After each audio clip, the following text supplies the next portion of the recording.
Hello dear 9th class students and welcome to Magnet Brains. मेरा नाम है ऋषभ सिंह परिहार और मैं डील कर रहा हूं NCERT exemplar class 9th chemistry के साथ। हमने स्ट्रक्चर ऑफ एटम के 2 पार्ट्स को कंप्लीट कर लिया है और आज के पार्ट 3 में हम वैलेंसी के बारे में पढ़ेंगे, atomic number, atomic mass, isotopes और आइसोबार्स क्या होते हैं, इन सब के बारे में डील किया जाएगा। मैग्नेट ब्रेन्स किंडरगार्टन से लेकर 12th क्लास तक NCERT, CBSE, state boards, NTSC, olympiad, इन सब के वीडियो लेक्चर्स इंग्लिश और हिंदी मीडियम में आप तक 100% फ्री में अवेलेबल करा रहे हैं। मैग्नेट ब्रेन्स पे आपको 2 या 3 वीडियोस देखने के बाद भी कोई भी पेड सब्सक्रिप्शन नहीं लेना पड़ता, ना ही कोई दूसरी फीस पे करनी पड़ती है, क्योंकि यह सारी चीजें 100% फ्री हैं, वो भी क्वालिटी कंटेंट और क्वालिटी टीचर्स के साथ। तो चलिए शुरू करते हैं स्ट्रक्चर ऑफ एटम का पार्ट 3। सबसे पहले देखिए आज की हेडिंग क्या है, how are electrons distributed in different orbits. अब हम आगे जो भी बात करेंगे वो बोर्स मॉडल ऑफ एटम के ऊपर बात करेंगे, जिसमें बीच में न्यूक्लियस है और डिफरेंट शेल्स हैं जो बाहर उसको सराउंड कर रहे हैं, जिसमें इलेक्ट्रॉन्स जो है वो रिवॉल्व कर रहे हैं, है ना। Electrons are revolving around the nucleus in discrete orbits, जैसे कि प्लैनेट रिवॉल्व करते हैं। ओके, सो सबसे पहली चीज जो इलेक्ट्रॉन्स का डिस्ट्रीब्यूशन है जो आज हम पढ़ेंगे, या हमने पिछले लेक्चर में, जो हमारा पिछला चैप्टर था that was atoms and molecules, वहां पे वैलेंसी निकालना सीखा था। तो वैलेंसी निकालते टाइम मैंने एक टर्म यूज किया था जिसको बोला था इलेक्ट्रॉनिक कॉन्फ़िगरेशन। ये इलेक्ट्रॉनिक कॉन्फ़िगरेशन क्या होता है? इलेक्ट्रॉनिक कॉन्फ़िगरेशन का मतलब है कि इलेक्ट्रॉन्स किस तरीके से अरेंज्ड हैं इन डिफरेंट शेल्स। उसका तरीका किसने बताया है? Bohr and Bury. Bohr and Bury ने मिलके एक Bohr Bury scheme of filling of electrons दिया है। स्कीम का मतलब है कि उनका एक मेथड है, उनका एक टाइप है, एक थ्योरी दी है उनने, जिसके अकॉर्डिंग इलेक्ट्रॉन्स जो है वो फिल होते हैं डिफरेंट शेल्स में। ठीक है, चलिए आगे देखते हैं। अब वो रूल क्या है, सबसे पहले वो देखिए कि भाई हमने यहां पे सबसे पहले बनाया है न्यूक्लियस। यह है न्यूक्लियस, इसलिए हम यहां पे एक पॉजिटिव चार्ज बना देते हैं। ओके, फिर नेक्स्ट आता है, अब हम इसमें डिफरेंट शेल्स बनाएंगे। ये हमारे डिफरेंट शेल्स हो गए इलेक्ट्रॉन्स के। ओके, अब ये डिफरेंट शेल्स जो है इनको हमने अलग अलग नेमिंग दी थी कि भाई जो ये है वो K है, this is L, this is M and this is N।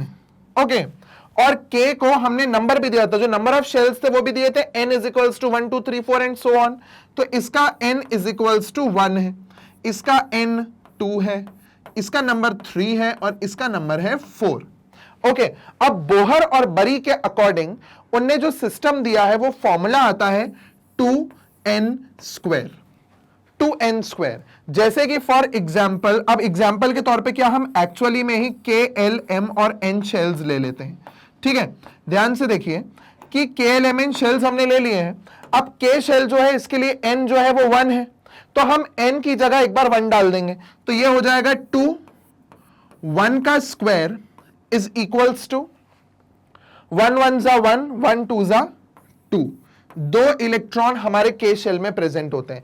मतलब मैक्सिमम कितने इलेक्ट्रॉन्स K शेल में आ सकते हैं? 2 से ज्यादा इलेक्ट्रॉन नहीं आ सकते। नेक्स्ट L शेल, L जो है उसका नंबर होता है 2, तो इसमें अगर हम N की जगह 2 डाल दें तो क्या हो जाएगा? 2 2 जा 4, 2 जा 8 इलेक्ट्रॉन्स। ओके, फिर M की जगह 3 डाल दीजिए, मतलब N में M के लिए 3 डाल दीजिए, तो क्या हो जाएगा? 3 का स्क्वायर विच इज 3 3 जा 9 एंड 9 2 जा 18।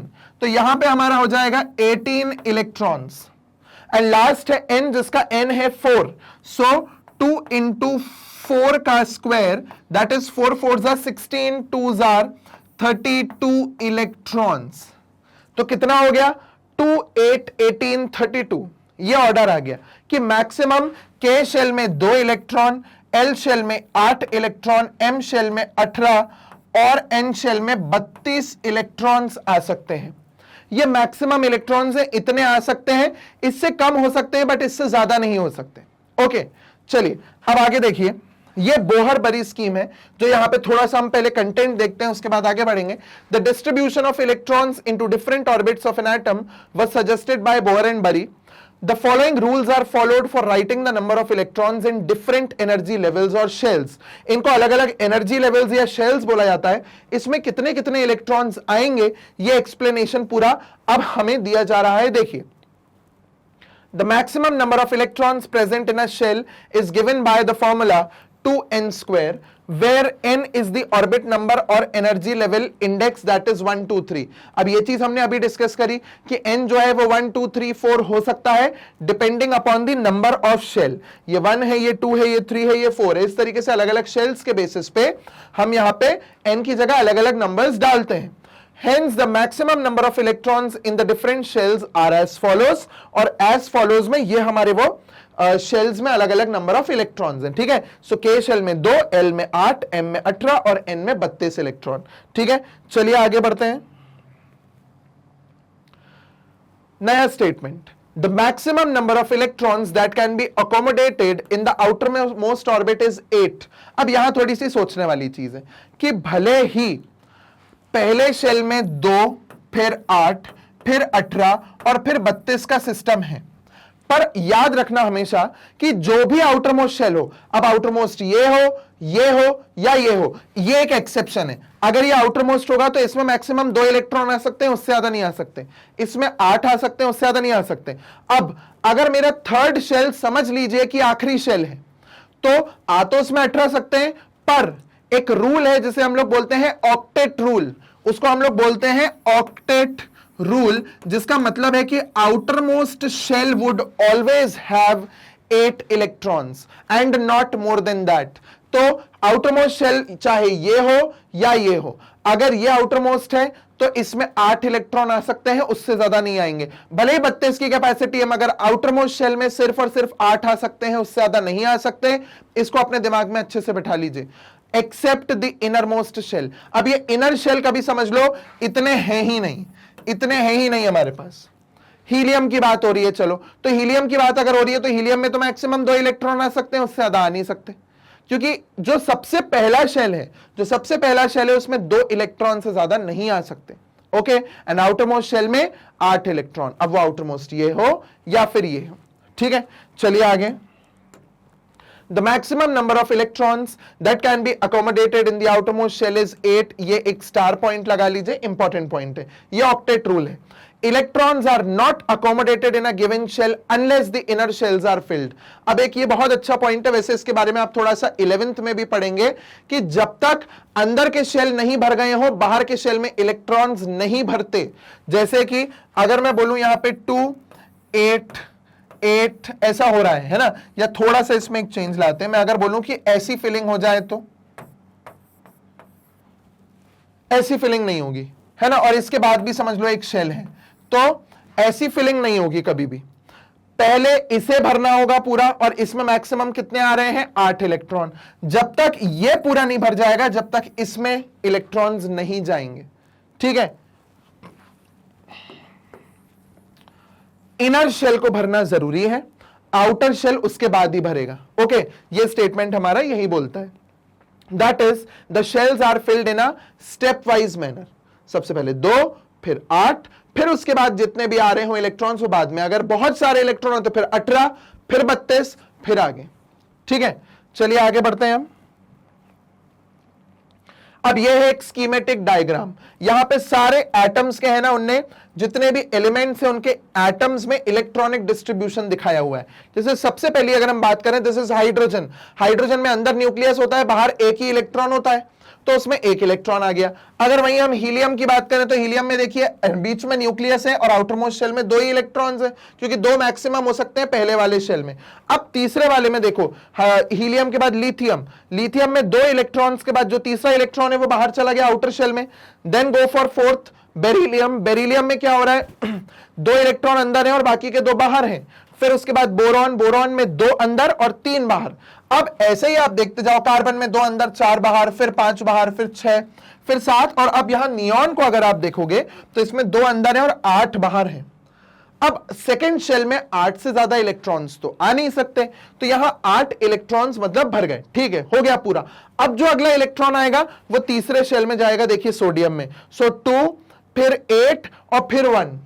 ओके, फिर इसमें देखो 2, 8, 2, ऐसे ही चलते चलते फाइनली लास्ट आर्गन आएगा। अब देखो आर्गन में है तीन शेल है, तो आर्गन 2 8 8 है, पर हमने तो पढ़ा है कि जो तीसरा शेल है उसमें 18 इलेक्ट्रॉन होते हैं, पर बात वही आ गई octet rule, outer most shell would always have 8 electrons and not more than that.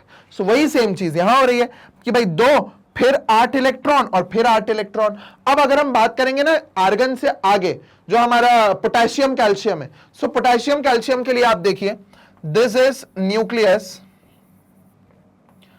Inner shell, then one more shell, then another shell and then one more shell. तो एक चीज देखिए इसमें, ये 2 इलेक्ट्रॉन, फिर 1 2 3 4 5 6 7 और 8, 2 8, फिर एक और 8, क्योंकि अभी तो हम आर्गन ही बनाएंगे पहले, 1 2 3 4 5 6 7 8, ये आर्गन हो गया। अब पोटेशियम में 19 होते हैं, तो 19 के लिए पोटेशियम में क्या आएगा, like it has 19 electrons, so it would have 2 8 8 1, 8 और 2 10, 8 18 और 1 19, आउटर मोस्ट शेल में 1 इलेक्ट्रॉन आ जाएगा। ठीक है, आउटर मोस्ट शेल में 1 इलेक्ट्रॉन आ जाएगा। और कैल्शियम की अगर हम बात करें तो इसी में कैल्शियम देखो एक बार, कैल्शियम इज 20, इसका मतलब आउटर मोस्ट शेल में 2 इलेक्ट्रॉन, तो 1 और इलेक्ट्रॉन ऐड हो जाएगा फॉर कैल्शियम। ओके, सो ये है इस तरीके से इलेक्ट्रॉन डॉट स्ट्रक्चर, मतलब इस तरीके से आप पूरे इलेक्ट्रॉन के साथ एक एटम को बना सकते हैं। ओके, और ये एनसीईआरटी का ही डायग्राम है, तो ये आपको एनसीईआरटी में बहुत इजीली अवेलेबल होगा ये वाला स्ट्रक्चर। ओके, आगे बढ़ते हैं टुवर्ड्स नेक्स्ट स्लाइड। अब आता है हमारा वैलेंसी। अब वैलेंसी में हम ये कंटेंट पढ़ने से पहले चलिए थोड़ा सा पहले ये देखते हैं कि वैलेंसी क्या है। Okay, valency is actually the combining capacity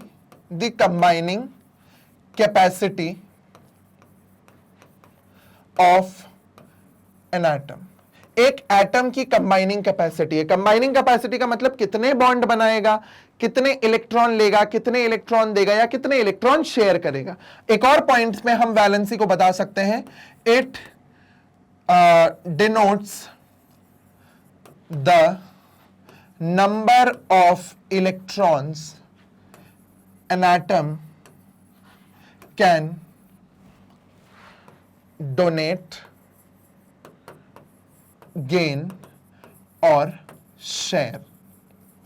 okay, ये वो नंबर ऑफ इलेक्ट्रॉन है। वैलेंसी क्या है, ये उतने नंबर ऑफ इलेक्ट्रॉन्स हैं जो कोई भी एटम दे सके, ले सके या फिर शेयर कर सके।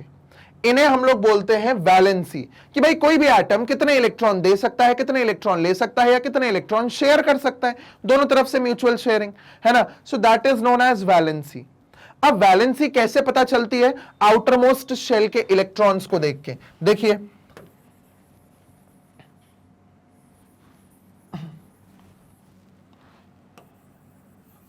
देखिए, hydrogen, helium, lithium, beryllium, boron, carbon, nitrogen, oxygen, fluorine, neon, sodium, magnesium, aluminium, silicon, phosphorus, sulphur, chlorine, argon, potassium and calcium. Okay, वैसे उसको पोटेशियम एंड कैल्शियम ही बोला जाता है, वो हमारी आदत है पोटेशियम और कैल्शियम करने की। ठीक है, सो अब आगे देखते हैं सबसे पहले कि भाई इनके एटॉमिक नंबर्स क्या है। एटॉमिक नंबर से हमें number of proton actually atomic number होता है, कि भाई किसी भी एटम में कितने प्रोटॉन है वो उसका एटॉमिक नंबर है। बट जितने प्रोटॉन होते हैं उतने इलेक्ट्रॉन होते हैं, क्योंकि atom as a whole is electrically neutral. वो इलेक्ट्रिकली न्यूट्रल है, ना उसमें नेगेटिव ज्यादा है ना पॉजिटिव ज्यादा है, दोनों बराबर होंगे, है ना। चलिए देखते हैं आगे। हाइड्रोजन 1, कितने इलेक्ट्रॉन होंगे, एक ही इलेक्ट्रॉन होगा। हीलियम 2, कितने, 2 electron in the outer most shell.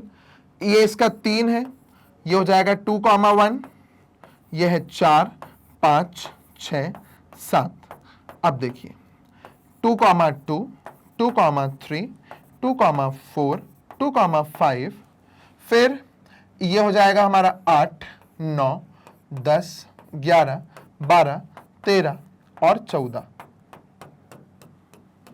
2,6, 2,7, 2,8, 2,8,1, 2,8,2, 2,8,3, 2,8,4, फिर 15, 16, 17, 18, 19 एंड 20। ये हो गए हमारे इनके एटॉमिक नंबर्स 285, 286, 287, 288, 2881, 2882। ये अरेंजमेंट है इलेक्ट्रॉन्स के, इलेक्ट्रॉनिक कॉन्फ़िगरेशन बोलते हैं इसको। अब चलिए मैं आपको वैलेंसी बताता हूं कैसे निकालते हैं। हाइड्रोजन में एक इलेक्ट्रॉन है, हाइड्रोजन एक इलेक्ट्रॉन देना पसंद करता है, तो इसकी वैलेंसी हो गई 1। हीलियम के पास 2 इलेक्ट्रॉन है, वो खुश है, ना उसे लेना है ना देना है ना शेयर करना है, इसकी वैलेंसी हो जाएगी 0। लिथियम, लिथियम के पास एक इलेक्ट्रॉन है, वो इलेक्ट्रॉन दे देना पसंद करेगा, तो वो अपना एक इलेक्ट्रॉन दे देता है। मैंने बोला ना जितना लूज करे, जितना गेन करे या जो शेयर कर दे। अब बेरिलियम के पास 2 इलेक्ट्रॉन, अब खुद सोचिए ये एक इलेक्ट्रॉन है, इसको इस शेल में कितने चाहिए, टोटल 8 इलेक्ट्रॉन चाहिए। अब या तो ये 7 इलेक्ट्रॉन ले ले या फिर एक दे दे। एक देना ज्यादा आसान है, तो अपना ये एक इलेक्ट्रॉन दे देता है। एक देना आसान है ना, 7 इलेक्ट्रॉन कहां से लेगा कोई एटम, तो इसलिए भाई एक देना आसान है, वो एक दे देता है। ये इसकी बात करें 6 ले लो या 2 दे दो। 8 कंप्लीट करने के लिए ऑक्टेट रूल के हिसाब से या तो 6 ले लो या 2 दे दो। बेहतर है कि 2 इलेक्ट्रॉन दे दो, 3 दे दो, या हमारे कितने बचे 5 ले लो, तो भाई 3 दे दो, वो ज्यादा आसान है। अब कार्बन के केस में ऐसे फंसते हैं, या 4 लो या 4 दो, दोनों ही बराबर है, बट इसको भी तो अपने 8 इलेक्ट्रॉन्स करना है ना। हर एटम चाहता है कि उसके आउटर मोस्ट शेल में 8 इलेक्ट्रॉन हो, इसलिए वो रिएक्ट करता है। बट अब जो जैसे हीलियम हो गया है ना, एक केस हमारा हो गया हीलियम, उसके बाद एक केस हो गया हमारा नियॉन, उसके बाद एक केस हो गया हमारा आर्गन।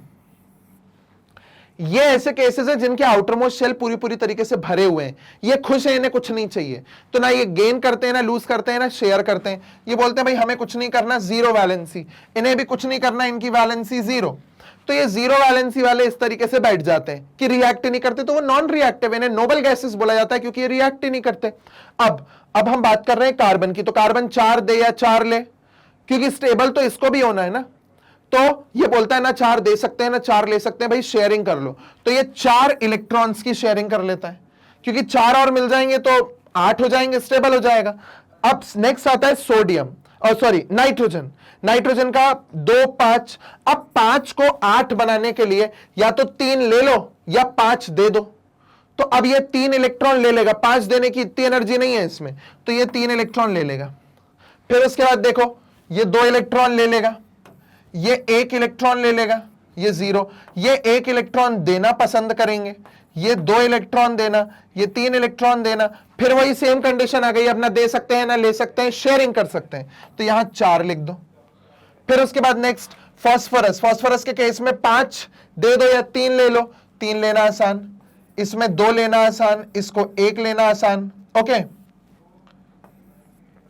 नेक्स्ट पोटेशियम के केस में देखिए 1 इलेक्ट्रॉन देना आसान, यहां 2 इलेक्ट्रॉन देना आसान, ठीक है।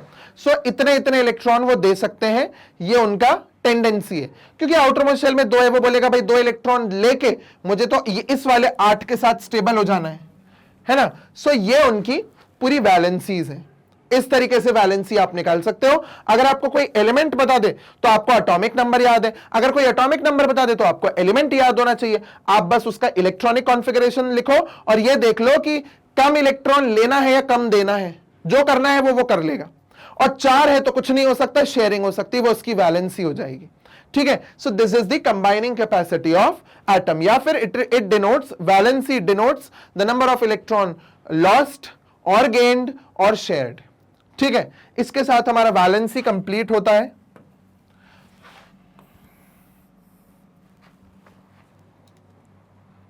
अब थोड़ा सा वैलेंसी के बारे में देखते हैं। Electrons in an atom are arranged in different shells या ऑर्बिट्स। हमें पता है कि जो हमारे इलेक्ट्रॉन्स है वो अलग अलग शेल्स में जाके अरेंज हो जाते हैं as per the energy. Next, the electrons present in the outer most shell of an atom are known as the valence electron. जो भी इलेक्ट्रॉन आउटर मोस्ट शेल में होंगे, जैसे समझ लो ये कोई एटम है,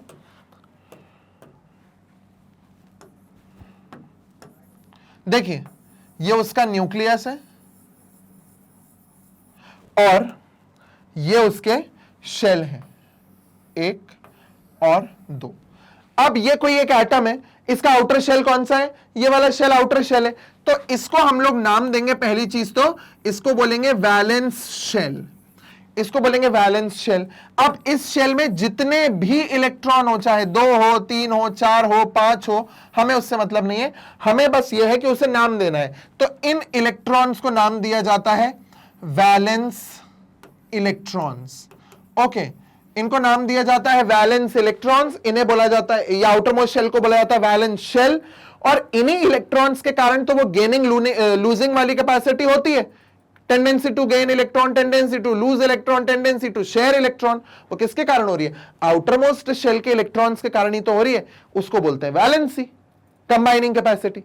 और एक चीज, इलेक्ट्रॉन जो एटम के आउटर मोस्ट शेल के जो इलेक्ट्रॉन होते हैं ना, वही रिएक्शन में पार्टिसिपेट करते हैं, अंदर वालों को कोई मतलब नहीं है, वो स्टेबल होके बैठे हैं। बाहर वाले शेल को वो तो इलेक्ट्रॉन चाहिए या वो देगा, इसलिए वो रिएक्शन कराता है। तो कोई भी एटम में जो रिएक्शन में एक्चुअल में पार्टिसिपेट करते हैं वो ये वैलेंस इलेक्ट्रॉन होते हैं आउटर मोस्ट शेल के, ठीक है, आउटर मोस्ट शेल के वैलेंस इलेक्ट्रॉन होते हैं जो पार्टिसिपेट करते हैं किसी भी रिएक्शन में। ठीक, चलिए आगे बढ़ते हैं। From the Bohr-Bury scheme, we also know that the outermost shell of an atom can accommodate a maximum of 8 electrons. ये हमें पता है। It was observed that the atoms of elements having a completely filled outermost shell show little chemical activity. जिनका outermost shell पूरी तरीके से भरा हुआ है, वो क्यों रिएक्ट करेंगे? बिल्कुल रिएक्ट नहीं करेंगे, चिल होके रहते हैं। बट 12th क्लास में जब आप आओगे या 11th क्लास में आपको एक कंसेप्ट पढ़ाया जाएगा कि जो ये नोबल गैसेस भी होती है ना, helium, neon, argon, krypton, xenon and radon, इनके एटॉमिक नंबर्स कितने होते हैं?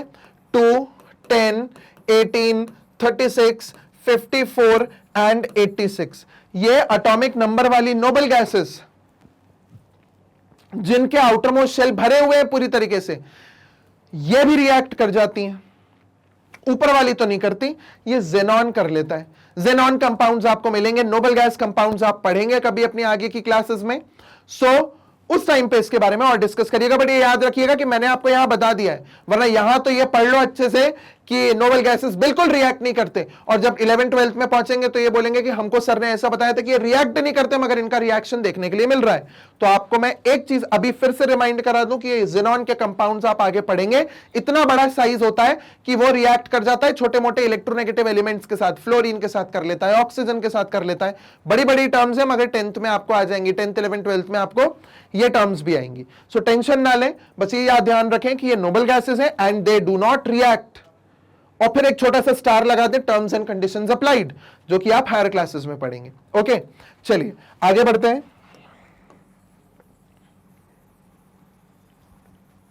So in other words their combining capacity और वैलेंसी इज 0। ये वही अपने नोबल गैसेस के बारे में पढ़ रहे हैं। Of these inert elements, inert मतलब जो रिएक्ट नहीं करते, उनको ही नोबल एलिमेंट्स बोलते हैं ना, noble gases. The helium atom has 2 electrons in its outermost shell and all the elements have atoms with 8 electrons in the outermost shell. Okay, an outermost shell which had 8 electrons was said to possess an octet. एक ऐसा shell जो outermost है उसमें क्या होता है भाई, 8 electrons होते हैं, उसको ऑक्टेट बोला जाता है। ये चीज भी हम डिस्कस कर चुके हैं ऑलरेडी, ठीक है।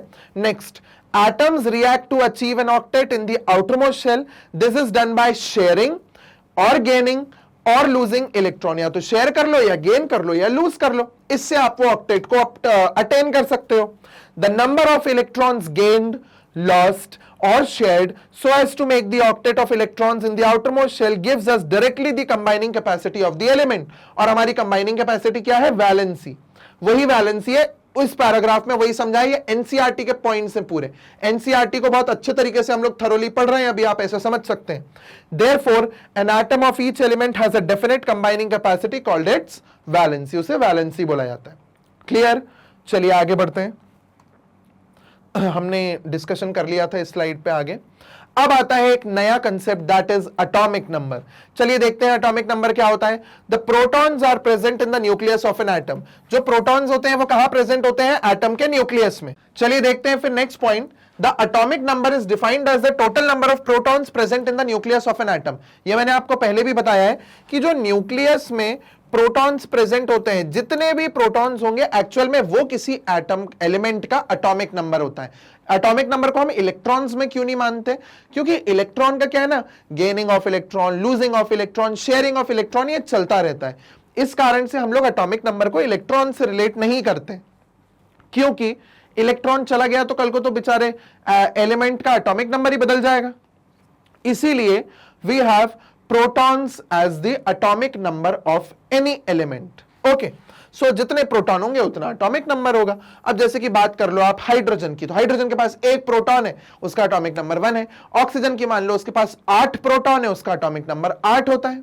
ऐसे ही नियॉन के पास 10 प्रोटॉन है तो उसका एटॉमिक नंबर 10 हो गया। ठीक है, next, it is denoted by Z। Atomic number को हम लोग Z से डिनोट करते हैं। All atoms of an element have the same atomic number. एक पर्टिकुलर एलिमेंट के जितने भी एटम्स होते हैं, हाइड्रोजन है तो हाइड्रोजन, जितने भी हाइड्रोजन होंगे, एटम्स होंगे हमारे एटमॉस्फेयर में अभी, उन सब का एटॉमिक नंबर 1 होगा।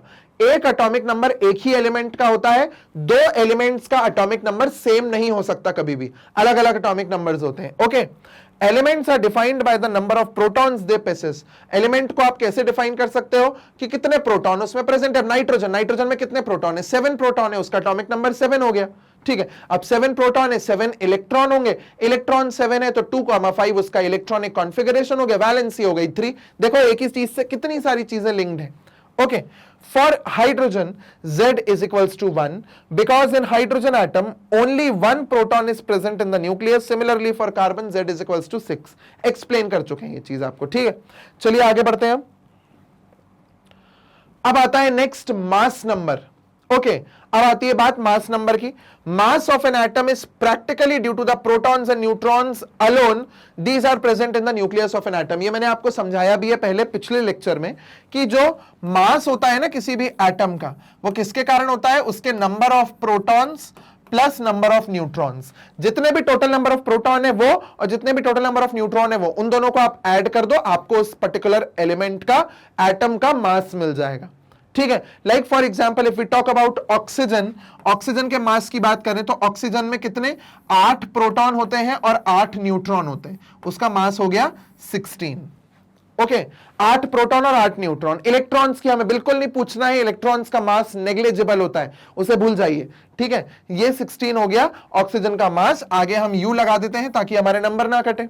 ओके, चलिए, सो Hence protons and neutrons are called nucleons। अगर आपको याद हो तो पार्ट 2 में मैंने न्यूक्लियॉन्स भी समझाया था आपको कि न्यूक्लियॉन्स क्या होते हैं।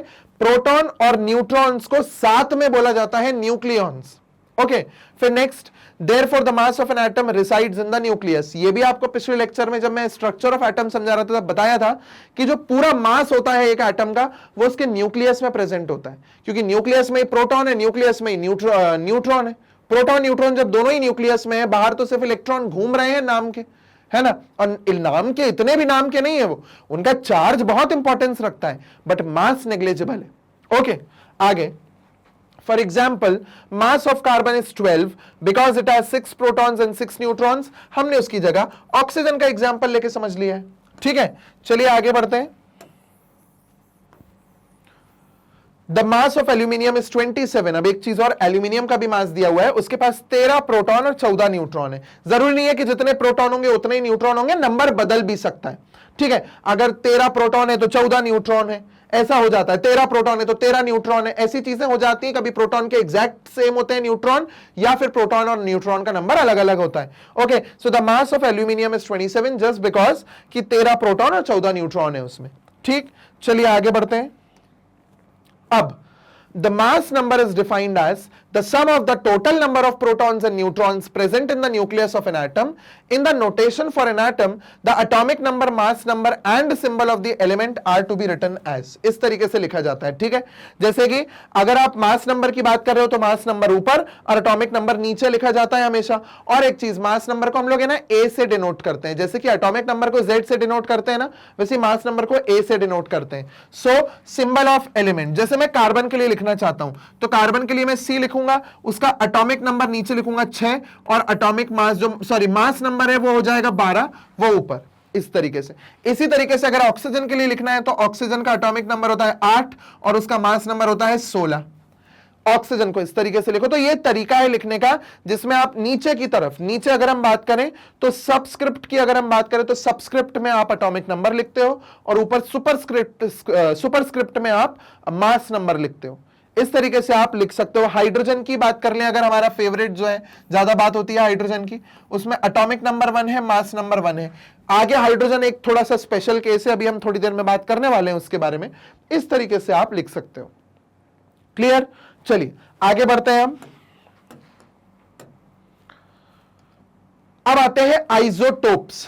चलिए, आइसोटोप्स एक बहुत इंपॉर्टेंट टॉपिक है। वैसे हम आइसोटोप्स के बारे में एटम्स एंड मॉलिक्यूल्स जब पढ़ा था वहां भी पढ़ा था। हमने डाल्टन्स एटॉमिक थ्योरी देखी थी। डाल्टन्स एटॉमिक थ्योरी में मैंने आपको उसके ड्रॉबैक्स बताए थे।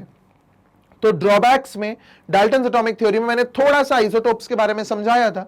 Isotopes are the atoms of same element having different masses।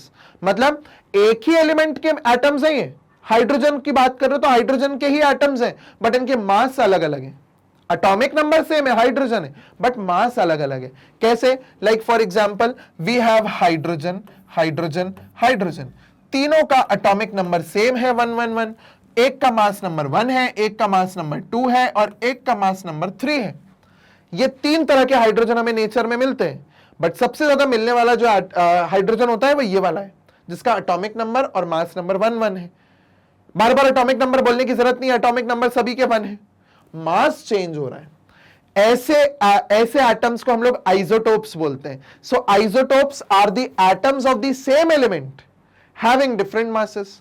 Okay, देखिए, atoms of same elements which have same atomic number, अब atomic number तो सेम ही होगा, जाहिर सी बात है, but different mass are called isotopes। For example, take the case of hydrogen जो already हम यहां पे ले चुके हैं। अब हाइड्रोजन का जो ये 1 वाला है ना, जैसे कि मैं इनको 3 में बांट दूं तो ये जो 1 वाला है इसका नाम होता है प्रोटियम। ओके, इसका नाम है प्रोटियम, या आप इसको सिंपल हाइड्रोजन भी बोल सकते हो। बट जो ये सेकेंड वाला है ना, इसको हम लोग खास तौर पे नाम देते हैं ड्यूटेरियम। This is deuterium. और ये जो तीसरा वाला है इसका नाम होता है ट्रिटियम। ओके, इसका नाम होता है tritium. Clear? So protium, deuterium and tritium. और इनके सिंबल भी क्या है? पहले वाले को हम नाम देते हैं H, सिंबल देते हैं H, दूसरे वाले को देते हैं D और तीसरे वाले को देते हैं T। ये बताने के लिए कि भाई ये ड्यूटेरियम वाला हाइड्रोजन है, ट्रिटियम वाला हाइड्रोजन है। ठीक है, देखिए आगे। So, for example, take the case of hydrogen. It has 3 atomic species, namely protium H1, deuterium H2 और D से भी डिनोट करते हैं, एंड ट्रिटियम H3, मतलब जिसका मास 3 हो, और उसको T से भी डिनोट करते हैं। The atomic number of each one is 1, सबका 1 है atomic number, but the mass number is 1, 2 and 3 respectively.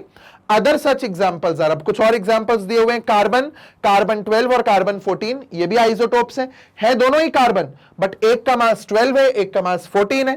Chlorine, एक Cl35 है, एक Cl37 है, इसमें एक का मास 35 है, एक का मास 37 है।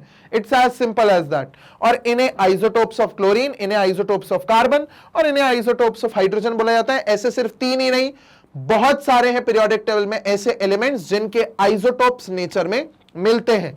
चलिए, अब एक चीज आपको और सिखा दें कि आइसोटोप्स के सब एटॉमिक पार्टिकल्स को कैसे लिखा जाता है।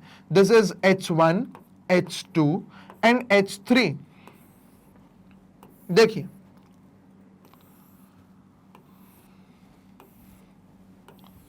यहां लिखेंगे इलेक्ट्रॉन, यहां लिखेंगे प्रोटॉन, यहां लिखेंगे न्यूट्रॉन।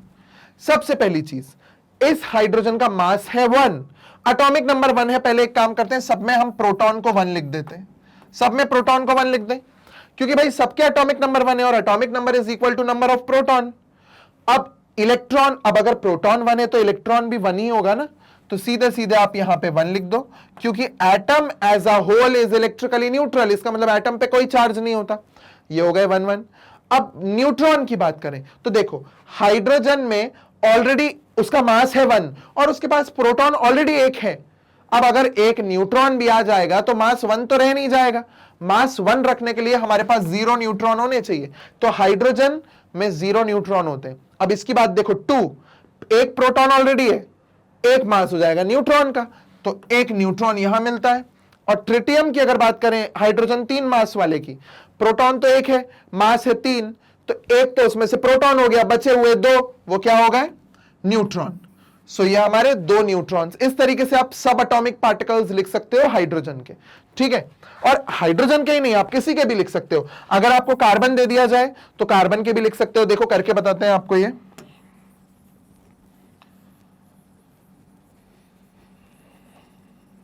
देखिए, carbon, carbon, electron, proton, neutron. ध्यान से देखिए, कार्बन का ये है, दोनों का एटॉमिक नंबर 6 है, एक का मास है 12, एक का मास है 14। अब क्योंकि एटॉमिक नंबर 6 है तो प्रोटॉन तो दोनों में 6 हो गए, ओके। अब क्योंकि इलेक्ट्रिकली न्यूट्रल है तो इलेक्ट्रॉन का भी सेम नंबर होगा। फर्क कहां पड़ रहा है, न्यूट्रॉन में। देखिए इसमें 12 मास है, 12 में से 6 हटा दो प्रोटॉन, बचे 6, वो न्यूट्रॉन होंगे। 14 में, अब 14 में से 6 हटा दो प्रोटॉन, तो बचे कितने, 8, 8 न्यूट्रॉन होंगे। तो आइसोटोप्स कहां से बनते हैं, due to the difference in the neutrons. Neutrons के नंबर में डिफरेंस आता है तब जाके आइसोटोप बनता है, वरना सब कुछ तो भला अच्छा चल रहा था। क्या हो गया, न्यूट्रॉन का नंबर बदल गया, एक में 6 न्यूट्रॉन, एक में 8 न्यूट्रॉन, इसके कारण आइसोटोप। और ये नेचर में मिलते हैं, है ना, बस नेचर में ये वाला ज्यादा मिलता है, ये वाला कार्बन 12 ये ज्यादा मिलता है नेचर में, ये थोड़ा सा कम मिलता है, ठीक है। चलिए आगे बढ़ते हैं। फिर आता है Many elements consist of a mixture of isotopes। अब कई एलिमेंट्स ऐसे होते हैं जिनके अब जैसे मैंने अभी बताया, एक कार्बन जो है वो बहुत कम मिलता है, एक ज्यादा। हाइड्रोजन में एक जो 1 वाला है वो बहुत ज्यादा, 98-99% वही मिलता है, बचे हुए बाकी दोनों बहुत थोड़े थोड़े से मिलते हैं। तो मेन डोमिनेंस जो है वो हाइड्रोजन के 1 वाले आइसोटोप का है, ठीक है। बट कुछ केसेस ऐसे भी हो जाते हैं जिसमें ऑलमोस्ट, मतलब दोनों आइसोटोप्स का अच्छा खासा नंबर होता है। जैसे कि अगर हम बात करते हैं क्लोरीन की, तो क्लोरीन के 2 आइसोटोप्स होते हैं, एक होता है Cl35, एक होता है Cl37, ठीक है। एक 75% मिलता है, एक 25% मिलता है। तो भाई 25% भी अच्छा खासा अमाउंट होता है। टोटल क्लोरीन का 1/4% तो एक ही है, और 3/4 मतलब 1/4 पार्ट है कि 3/4 पार्ट दूसरा है। ऐसे केसेस में हम क्या करते हैं, मास का एवरेज निकाल लेते हैं, मतलब एवरेज एटॉमिक मास यूज किया जाता है। अब इनके लिए मैं क्या मास यूज करता क्लोरीन के लिए, 35 यूज करूं कि 37 यूज करूं, क्योंकि दोनों आइसोटोप्स, एक 25% एक 75 है। तो मैं अगर अभी भी क्लोरीन नेचर में इसे निकाल लूं तो जो मेरे को क्लोरीन मिलेगा उसमें से 75% वुड बी ऑफ ये एक आइसोटोप, दूसरा वाला 25% दूसरे आइसोटोप का होगा। अभी मैं वैल्यूज पे भी आ रहा हूं, ओके। देखिए, The chemical properties of the isotopes are similar, but their physical properties are different। एक बहुत अच्छा पॉइंट है ये कि केमिकल प्रॉपर्टीज तो आइसोटोप्स की सेम होती हैं, बट फिजिकल प्रॉपर्टीज जो होती हैं वो डिफरेंट होती हैं। ओके, फिजिकल प्रॉपर्टीज तो डिफरेंट होंगी भी ना, एक का न्यूक्लियस थोड़ा हल्का है, एक का भारी है, कैसे, न्यूट्रॉन्स का नंबर डिफर हो गया ना। Next, chlorine occurs in nature in the 2 isotopic forms with masses 35 and 37।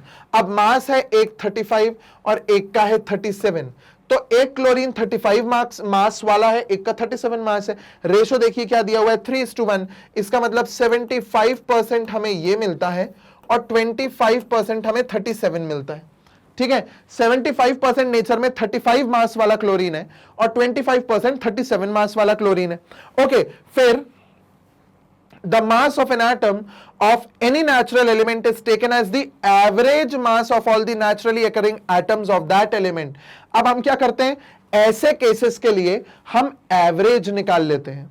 ऐसे केसेस के लिए हम एवरेज निकाल लेते हैं। एवरेज निकालना फिर ज्यादा आसान पड़ जाता है, क्यों? क्योंकि भाई जब हम किसी भी चीज पर रिएक्शन करेंगे तो रिएक्शन में ऑलमोस्ट 75% एक आएगा, दूसरा 25% आएगा ही नेचर में, क्योंकि दोनों इतने ही मिल रहे हैं ना।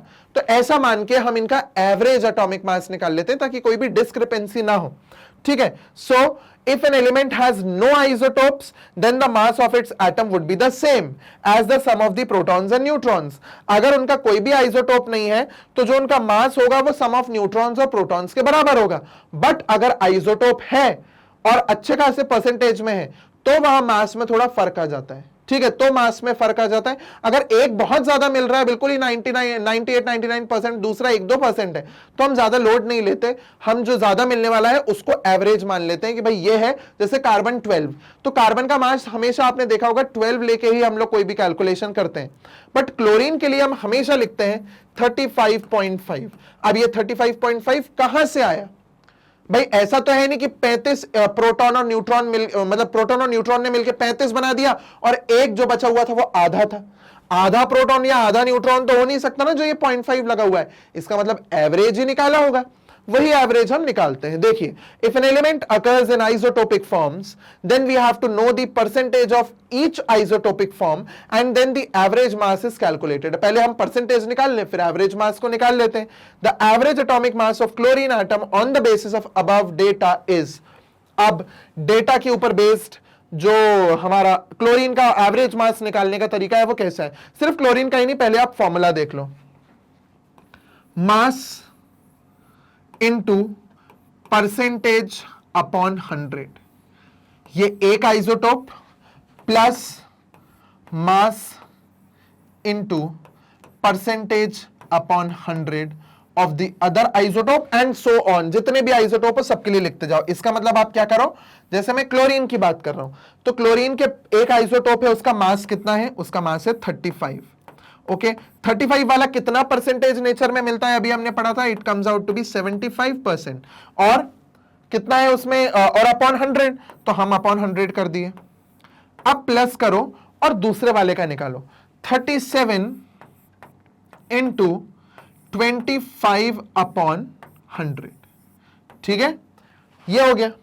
अब ये हो जाएगा 35 इंटू 25 3 जा 25 4 जा 3 अपॉन 4 प्लस 37 इंटू 25 1 जा 25 4 जा 1 अपॉन 4, ठीक है, ये आ गया।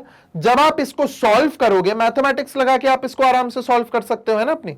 सो जब आप इसे सॉल्व करेंगे you will get the answer 35.5 U। This is the average atomic mass of chlorine. अब अगर यहां क्लोरीन का लिख के दिखाया, कोई दूसरा अगर एलिमेंट भी होता तो आप एक आइसोटोप का मास यहां डालो, कितना परसेंटेज वो नेचर में प्रेजेंट है यहां डालो, दूसरा आइसोटोप का मास यहां डालो, कितना परसेंटेज वो नेचर में प्रेजेंट है यहां डालो, सॉल्व करो और आराम से अपना आंसर निकाल लो। This is the formula for this. Clear? आगे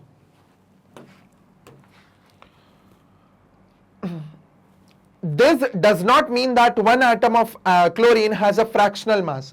किसी एटम का फ्रैक्शनल मास नहीं होता, एक्चुअल में ये एवरेज एटॉमिक मास है, जिसके कारण वो पॉइंट्स में आया है। It means that if you take a certain amount of chlorine, it will contain both isotopes। जो मैं इतनी देर से समझा रहा हूं ये वही पॉइंट है। Both isotopes of chlorine and the average mass is 35.5 U। अब आते हैं एप्लीकेशंस। एप्लीकेशंस डायरेक्ट पूछ लिए जाते हैं, या तो सीधा पूछ लेंगे ये आइसोटोप कहां यूज होता है, या ये पूछ सकते हैं इस चीज में कौन सा आइसोटोप यूज हो सकता है, या डायरेक्ट क्वेश्चन आ जाएगा right the applications of isotopes. तो आइसोटोप्स के यूजेस कहां कहां है कुछ देख लीजिए। एक आइसोटोप है यूरेनियम का, वो न्यूक्लियर रिएक्टर्स में फ्यूल की तरह यूज हो। न्यूक्लियर पावर प्लांट्स होते हैं ना, आपने पढ़ा होगा, तो न्यूक्लियर पावर प्लांट्स में फ्यूल की तरह यूज किया जाता है आइसोटोप ऑफ यूरेनियम। कोबाल्ट का एक आइसोटोप जो है वो कैंसर के ट्रीटमेंट में यूज किया जाता है। और आयोडीन का एक आइसोटोप है जो गॉइटर नाम की डिजीज होती है उसमें ट्रीट करने में यूज किया जाता है। एक डिजीज होती है जिसमें गर्दन इतनी फूल जाती है, गला फूल के सूज जाता है इतना बड़ा, उसे बोलते हैं गॉइटर, ठीक है, वो आयोडीन की कमी के कारण होती है, ठीक है। सो आयोडीन का एक आइसोटोप है which is used for the treatment of goitre. ये 3 एप्लीकेशंस एनसीईआरटी में दिए, आप इन्हें पढ़ सकते हैं। नेक्स्ट, ये मोस्ट प्रोबेबली हमारे चैप्टर का लास्ट टॉपिक होगा, that would be isobars. Okay, isotopes क्या थे? Atoms of the same element having different masses. Isobars होते हैं atoms of different elements having same masses. वहां एलिमेंट्स अलग थे, मास सेम था। वहां एलिमेंट सेम थे, मास अलग था। यहां पे एलिमेंट्स अलग हैं और मास सेम है। ठीक है, so consider two elements calcium and argon. अब हमने एक ले लिया एलिमेंट कैल्शियम, एक ले लिया आर्गन। ओके, अब कैल्शियम और आर्गन की अगर हम बात करें तो कैल्शियम का एटॉमिक नंबर है 20, आर्गन का एटॉमिक नंबर है 18।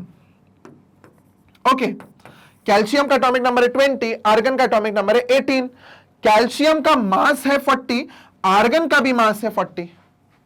आइसोटोप में क्या पढ़ा था? एटम सेम था, मास डिफरेंट था, है ना। यहां पे एटम्स ही डिफरेंट है बट मास सेम है ना। इसका भी 40, उसका भी 40, इन्हें आइसोबार्स बोलते हैं। ठीक है, सो वही चीज यहां दी है, the number of electron in these atoms would be different but the mass number of both of these element is 40। That is the total number of nucleons is the same in the atoms of this pair of elements. इनमें nucleon same होते हैं। Nucleons मतलब proton और neutron का total. Okay, atoms of different elements with different atomic numbers which have the same mass number are known as isobars. Clear हुआ? सो isotopes और isobars ये होते हैं और ये इंपॉर्टेंट टॉपिक्स हैं इस चैप्टर के। चलिए, इसी के साथ हमारा 9th के सारे केमिस्ट्री के चैप्टर्स होते हैं कंप्लीट। अब अगर आपको अपने वीडियोस को एक ऑर्डर में, एक सीक्वेंस में देखने में कोई प्रॉब्लम हो रही है, नहीं मिल रहा है कोई वीडियो, इसके बाद कौन सा आएगा, कहां है पार्ट 2, कहां है पार्ट 1, तो प्लेलिस्ट ढूंढो। प्लेलिस्ट में आपको सब ऑर्डर में मिलता है। Otherwise you can also go for the official website of magnet brains, www.magnetbrains.com। Enter मारो, एनसीईआरटी एग्जाम्पलर 6 to 12 पे जाइए, क्लिक कीजिए, थोड़ा सा स्क्रॉल करेंगे नीचे तो आपको केमिस्ट्री का वीडियोस मिलेंगे, उस पे वॉच नाउ पे क्लिक कीजिए। उसके बाद यहां कोर्स की पूरी डिटेल्स मिल जाएंगी, नीचे पूरे चैप्टर्स दिए होंगे और चैप्टर्स में कितने वीडियोस हैं वो भी डले होंगे। अब यहां पे आप चैप्टर पे क्लिक करें, नीचे वीडियोस जो हैं वो पूरे एक प्रॉपर सीक्वेंस में आ जाएंगे। आपको जो भी वीडियो देखना है आप उस पे क्लिक करके वीडियो देख सकते हैं, जितनी बार देखना है उतनी बार देख सकते हैं। वीडियो पे जब क्लिक करेंगे तो वीडियो ओपन हो जाएगा, प्ले करके आप वीडियो को देख सकते हो। मैग्नेट ब्रेन्स किंडरगार्टन से लेकर 12th क्लास तक NCERT, CBSE, state boards, NTSC, olympiad, इन सब के वीडियो लेक्चर्स हिंदी और इंग्लिश मीडियम में 100% फ्री में अवेलेबल कराते हैं। मैग्नेट ब्रेन्स पे 2 या 3 वीडियोस देखने के बाद आपको कोई भी पेड सब्सक्रिप्शन नहीं लेना पड़ता, ना ही कोई दूसरी फीस पे करनी पड़ती है, क्योंकि यहाँ सारी चीजें 100% फ्री है, क्वालिटी कंटेंट और क्वालिटी टीचर्स के साथ। तो आप वीडियो को लाइक करें, चैनल को सब्सक्राइब करें और इसे शेयर करें अपने सिबलिंग्स, अपने पीयर ग्रुप, अपने रिलेटिव्स के साथ, so that together we can improve the quality of education. And keep watching Magnet Brains for exemplar के MCQs, short answers and long answers. अभी जो आगे आने वाला है वो है MCQs. Keep watching Magnet Brains. Happy learning, thank you.